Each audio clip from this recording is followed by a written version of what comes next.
श्री स्वामी समर्थ. आपण ऐकत आहात नागपंचमीची शेतकऱ्याची कहाणी. आटपाट नगर होतं. तिथं एक शेतकरी राहत होता. त्याच्या शेतात नागाचं वारूळ होतं. श्रावणातील नागपंचमीचा दिवस होता. शेतकरी शेत नांगरू लागला.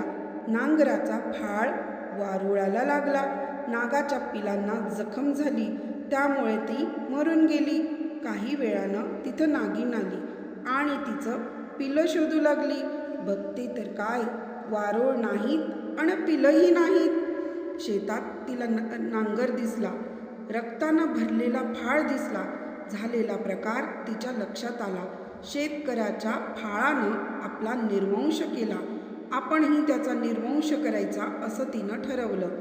संतापानं नागिन शेतकऱ्याच्या घरात शिरली. शेतकरी, त्याची बायको, मुलं, लेकी, सुना घरात होत्या. सर्वांना तिनं दंश केला. शेतकऱ्याचा तिनं निर्वंश केला.